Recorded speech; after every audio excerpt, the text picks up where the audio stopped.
Hello world. When I'm recording this video, I'm in the border between Poland and Ukraine. I decided to visit the Orthodox churches here. Yesterday, I visited the holy mountain Grabarka, as we say in Polish. This is the most saint place uh, for people who believe in that way, who are part of the Orthodox Church. It's a really nice place, and I think that it was a really good place to start to think about the soul.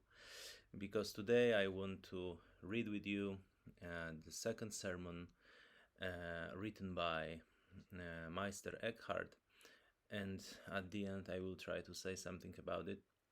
I'm really, really grateful for all of you guys who are here on this channel.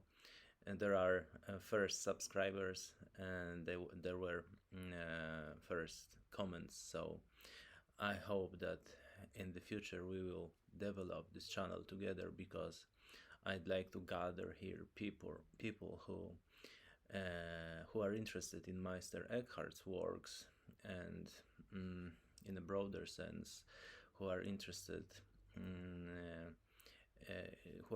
in our place here on earth. I'd like to chat with people who are thinking about our place in the outer space, in cosmos, and all of the answers or the questions are important here. So I hope that we will have chance to talk to each other thanks to this channel.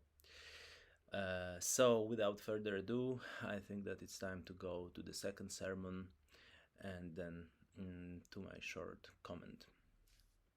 Stay with me.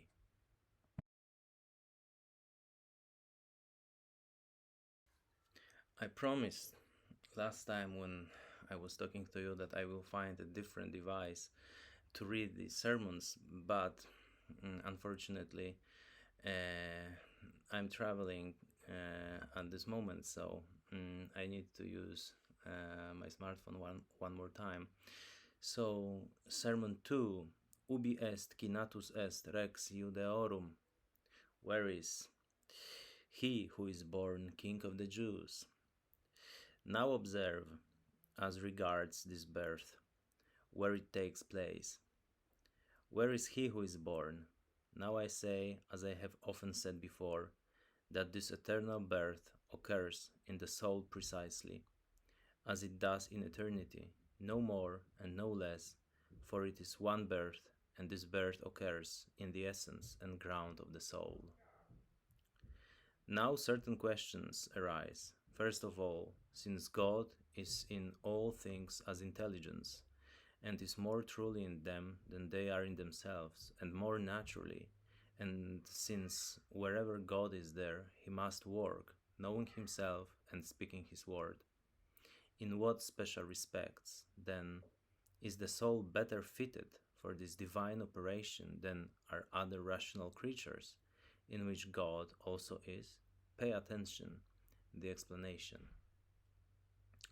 God is in all things as being, as activity, as power, but he is fecund in the soul alone, for though every creature is a vestige of God, the soul is the natural image of God. This image must be adorned and perfected in this birth. No creature but the soul alone is receptive to this act, this birth. Yeah, okay, let's go. No creature but the soul alone is receptive to this act, this birth. Indeed, such perfection as enters the soul, whether it be divine, undivided light, grace, or bliss, must enter the soul through this birth and in no other way. Just await this birth within you, and you will shall experience all good and all comfort, all happiness, all being, and all truth. If you miss it, you will miss all good and blessedness. I think that I need to turn off one of the lights here in the hotel room at the moment, Probably this is my connection with Meister Eckhart. Maybe he's trying to say something. Sorry.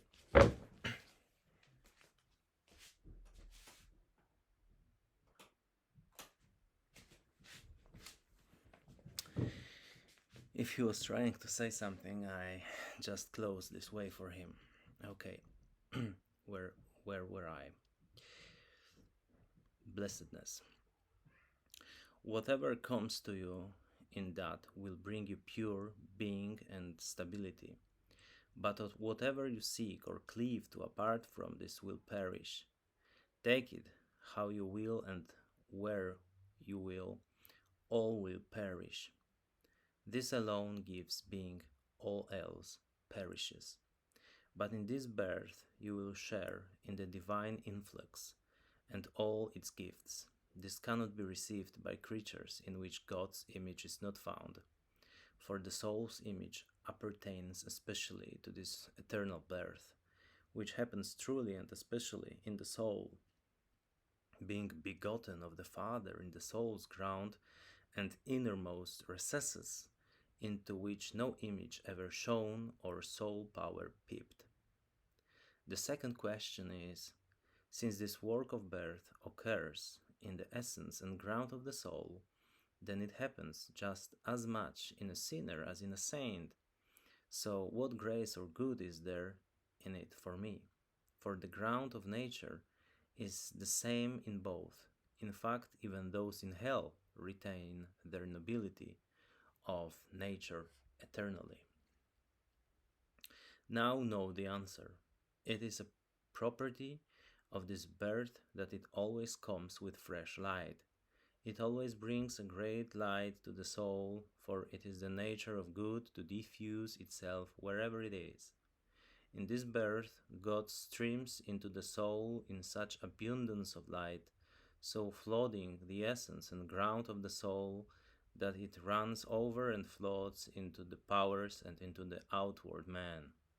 Thus, it befell Paul when on his journey God touched him with his light and spoke to him. A reflection of the light shone outwardly, so that his companions saw it surrounding Paul like the blessed in heaven. The superfluity of light in the ground of the soul wells over into the body, which is filled with radiance. No sinner can receive this light, nor is he worthy to, being full of sin and wickedness, which is called darkness. Therefore, it says, the darkness shall neither receive nor comprehend the light. That is because the paths by which the light would enter and choke and obstruct it with guile and darkness. For light and darkness cannot coexist, or God and creatures. If God shall enter, the creatures must simultaneously go out. A man is fully aware of this light. Directly he turns to God, a light begins to gleam and glow within him, giving him to understand what to do and what to leave undone, with much true guidance in regard to things of which before he knew or understood nothing. Where do you know this from, and in what way? Just pay attention. Your heart is often moved and turned away from the world. How could that be but by this illumination? It is so charming and delightful that you become weary of all things that are not God or gods. It draws you to God, and you become aware of many a prompting to do good, though ignorant of whence it comes. This inward inclination is in no way due to creatures or their bidding, for what creatures direct or effect always comes from without. But by this work it is only the ground of the soul that is stirred, and the freer you keep yourself, the more light, truth, and discernment you will find. Thus no man ever went astray for any other reason than that he first departed from this, and then sought too much to cling to outward things. Saint Augustine says, there are many who sought light and truth, but only outside, where it was not to be found. Finally, they go out so far that they never get back home or find their way in again. Thus, they have not found the truth, for truth is within, in the ground, and not without. So he who would see light to discern all truth, let him watch and become aware of this birth within, in the ground. Then all his powers will be illuminated, and the other man as well. For as soon as God inwardly stirs the ground with truth, its light darts into his powers, and that man knows at time more than anyone could teach him. As the prophet says, I have gained greater understanding than all who ever taught me. You see then, because this light cannot shine or lighten in sinners, that is why this birth cannot possibly occur in them. This birth cannot coexist with darkness of sin, even though it takes place not in the powers, but in the essence and ground of the soul. The question arises, since God the Father gives birth only in the essence and ground of the soul and not in the powers, what concern is it of theirs? How do they help just by being idle and taking a rest? What is the use, since this birth does not take place in the powers? A good question. Listen well to the explanation. Every creature works towards some end. The end is always the first in intention, but the last in execution. Thus, too, God in all his works has a most blessed end in view, namely himself, to bring the soul and all her powers into that end, himself. For this all God's works are wrought. For this the Father bears his Son in the soul, so that all the powers of the soul shall come to this. He lies in wait for all that the soul contains, bidding all to this feast at his court. But the soul is scattered abroad among her powers and dissipated in the action of each, the power of sight in the eye, the power of hearing in the ear, the power of tasting in the tongue. Thus her nobility to work inwardly is enfeebled, for a scattered power is imperfect. So, for her inward work to be effective, she must call in all her powers and gather them together from the diversity of things to a single inward activity. Saint Augustine says the soul is rather where she loves than where she gives life to the body. For example, there was once a pagan master who was devoted to an art, that of mathematics, to which he had devoted all his powers. He was sitting by the embers, making calculations and practicing this art, when a man came along who drew a sword and, not knowing that it was the master, said, "Quick, tell me your name, or I kill you." The master was too absorbed to see or hear the foe, or to catch what he said. He was unable to utter a word, even to say, "My name is so and so." And so the enemy, having cried out several times and got no answer, cut off his head. And this was to acquire a mere natural science. How much more then should we withdraw from all things in order to concentrate all our powers on perceiving and knowing the one infinite, uncreated, eternal truth? To this end, then, assemble all your powers, all your senses, your entire mind and memory. Direct them into the ground where your treasure lies buried. But if this is to happen, realize that you must drop all other works. You must come to an unknowing if you would find it. The question arises, would it not be more valuable for each power to keep to its own task, none hindering the others in their work, nor God in his? Might there not be in me a manner of creaturely knowing that is not a hindrance, just as God knows all things without hindrance, and so too the blessed in heaven?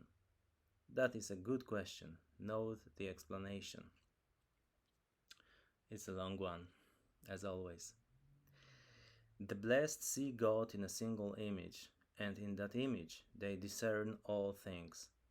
God too sees himself, thus perceiving all things in himself. He need not turn from one thing to another as we do. Suppose in this life we always had a mirror before us, in which we saw all things at a glance and recognized them in a single image. Then neither action nor knowledge would be any hindrance to us. But we have to turn from one thing to another, and so we can only attend to one thing at the expense of another. For the soul is so firmly attached to the powers that she has to flow with them wherever they flow, because in every task they perform the soul must be present and attentive, or they could not work at all. If she is dissipated by attending to outward acts, this is bound to weaken her inward work. For at this birth, God needs and must have a vacant, free, and unencumbered soul containing nothing but himself alone, and which looks to nothing and nobody but him. As to this, Christ says, whoever loves anything but me, whoever loves father and mother or many other things, is not worthy of me. I did not come upon earth to bring peace, but a sword, to cut away all things, to part you from sister, brother, mother, child, and friend, that in truth are your foes. For whatever is familiar to you is your foe. If your eye wanted to see all things, and your ear to hear all things, and your heart to remember all things, then indeed your soul would be dissipated in all these things. Accordingly, a master says, to achieve an interior act, a man must collect all his powers as if into a corner of his soul, where, hiding away from all images and forms, he can get to work. Here, he must come to a forgetting and an unknowing. There must be a stillness and a silence for this word to make itself heard. We cannot serve this word better than in stillness and in silence. There we can hear it, and there, too, we will understand it all right in the unknowing. To him who knows nothing, it appears and reveals itself. Another question arises. You might say, Sir, you place all our salvation in ignorance. That sounds like a lack. God made men to know, as the prophet says, Lord, make them know. Where there is ignorance, there is a lack, something is missing. A man is brutish, an ape, a fool, and remains as long as he is ignorant. But here you must come to a transformed knowledge, and this unknowing must not come from ignorance, but rather from knowing. We must get to this unknowing. Then we shall become knowing with divine knowing, and our unknowing will be ennobled and adorned with supernatural knowing. And through holding ourselves passive in this, we are more perfect than if we were active. This is why one master declares that the sense of hearing is nobler than that of sight, for we learn more wisdom by hearing than by seeing, and in it live the more wisely. We hear of a pagan master who lay dying. His disciples discussed in his presence some noble art, and dying though he was, he lifted up his head to listen, saying, Oh, let me learn this art now, that I may rejoice in it forever. Hearing draws no more, but seeing rather leads outward. The very act of seeing does this. Therefore, in eternal life, we shall rejoice far more in our power of hearing than in that of sight. For the act of hearing is eternal, word is within me. but the act of seeing goes forth from me. In hearing, I am passive, but in seeing, I am active. But our bliss lies not in our activity, but in being passive to God. For just as good is more excellent than creatures, by so much in God's work more excellent than mine. It was from His immeasurable love that God set our happiness in suffering, for we undergo more than we act, and receive incomparably more than we give. And each gift that we receive prepares us to receive yet another gift, indeed, a greater one, and every divine gift further increases our receptivity and the desire to receive something yet higher and greater. Therefore, some teachers say that it is in this respect the soul is commensurate with God. For just as God is boundless in giving, so too the soul is boundless in receiving or conceiving.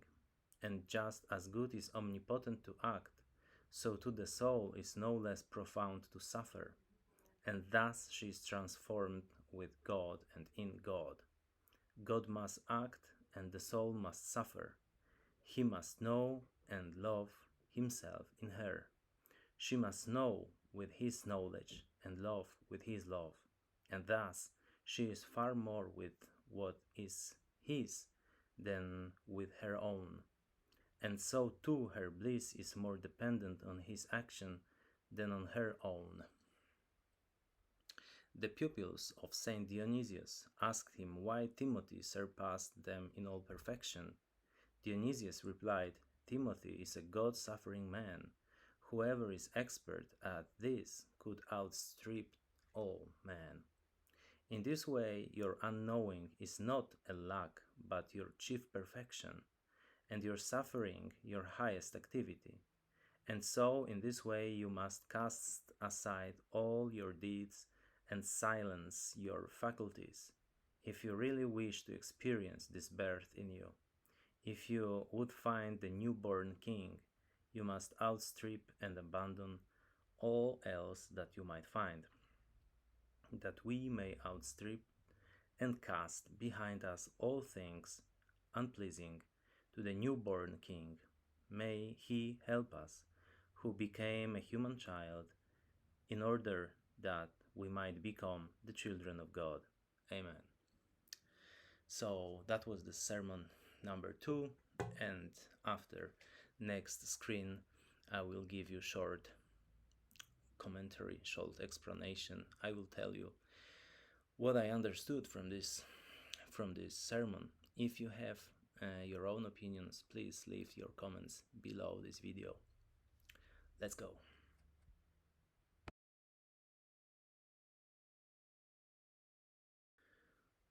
As I mentioned before, yesterday I visited the holy mountain Grabarka, holy mountain for the Orthodox Church, and I read the second sermon there when I was there in the circle created by the crosses, because people brought their crosses throughout last centuries. And it's a really, really nice place to think about soul, about sermons written by Meister Eckhart, but also about religion or spirituality, if we take the broadest sense. Yeah, and the second sermon, I think that it's really good for us, because in the sermon, Meister Eckhart says that, as we know from the first sermon, that the soul has a secret place inside herself. He calls it the essence of the soul, and the soul doesn't know where this place is located, because she knows everything about herself and about the world, because she uses her powers. The powers are our senses. Sight, for example. She uses also our brain, because she works, as I understand, a little bit intellectually. So the soul knows things about the world through the senses, but there is a secret place where God says His word, and as Meister Eckhart says, this is the place in the essence of the soul where Christ is born in each second of our life. This is the eternal birth. It is happening all the time, in every little second. And the soul, if she wants to understand this place, discover this place, she has to forget about the senses, forget about her powers, and then she needs to look internally into herself and to find this path which leads to the essence of herself. And I think that it's really good for us because this is what we think about ourselves. I believe that we are looking for the answers about the eternal life, and we don't have these answers. We have lots of questions, and we tend to think, I believe, that if we think about the soul, we think that soul has all of these answers. But in the sermon, we can see that the soul is lost in the same way as we are lost, because she cannot find this place when God says His word to herself and to us. And the soul, if she wants to discover the secret place into herself, she has to somehow limit herself. She needs to resign from the senses, and this is connected with suffering. So if the soul wants to discover the God's word, she needs to suffer. And I think that it also says something about us, I mean, beings created out of matter. And I think that we live, Meister Eckhart says, because the soul somehow uses this matter which creates us, I mean, individual beings.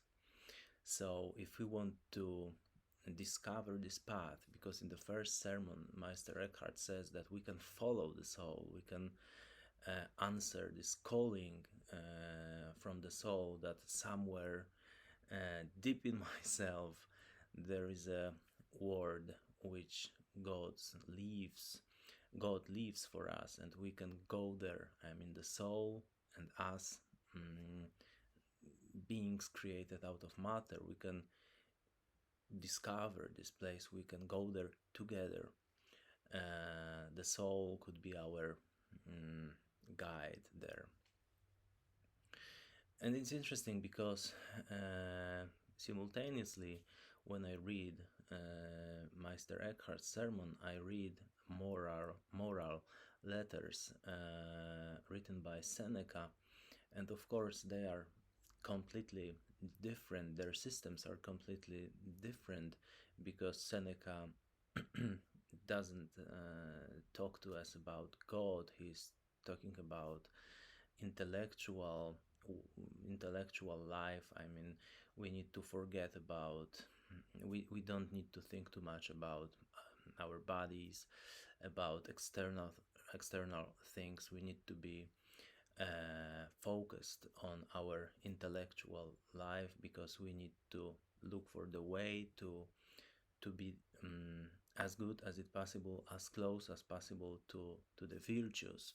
And of course, when Seneca says that when he speaks about the soul, it is something different than for Meister Eckhart. But one thing, at least one thing, is in common. I mean, both of them say that we need to forget about external world, external things. Um, we and In that place we need to find some kind of mm, some place in our life when we start to look inside ourselves, that there are all the answers inside us. For Meister Eckhart, this is the essence of the soul, and for Seneca, the answers are here in our brain. But I think that there is something really important, because I believe each religious system, each philosophical system which tries to say something about morality, throughout the ages, all of these systems have said or expressed the same thing, that we need to forget about external world, about our reality, and we need to turn around and go deeper into ourselves. Mm, and our guide, if we go back to Meister Eckhart, to the second sermon, and our guide, the soul, is also lost on this path. We are rediscovering this path together. The answer is, of course, I don't know it. What was the reason for God to put soul in this context? I mean, to put soul into matter, and maybe she was forced to give life to us,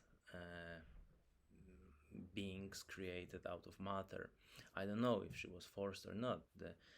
The clear thing is that she doesn't know where she comes from, because she doesn't understand the world which is said to her by God inside her, which is really tragic, I think, for the soul, which all the time needs to suffer.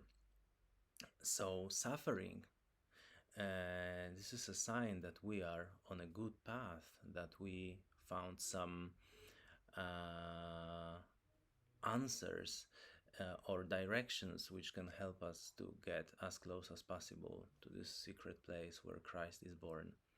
So each time when we suffer, it's possible to say, I believe, this is a sign for us that we should live in a different way, that we should uh, look for the answers inside us and forget about the external world. I don't know what is your opinion about my interpretation of this sermon. I would like to hear your comments. So if you feel something after listening to me reading this sermon, or this comment, if you want to say something from yourself, please do it, because I'd like to talk to you here on this channel. There are ways which can help us to connect, and probably together we can find this secret place which Meister Eckhart calls the essence of the soul. Thank you very much for listening to me. And today I'm going back to visiting secret places, saint places, uh, which are on the border between Poland and Ukraine. They are really interesting, and I can recommend for each person who is interested in these mystical things, dimensions. I can recommend them, that you can be closer to good questions, if not finding answers. You can be closer here to good questions. So take care, and see you next time. Bye bye.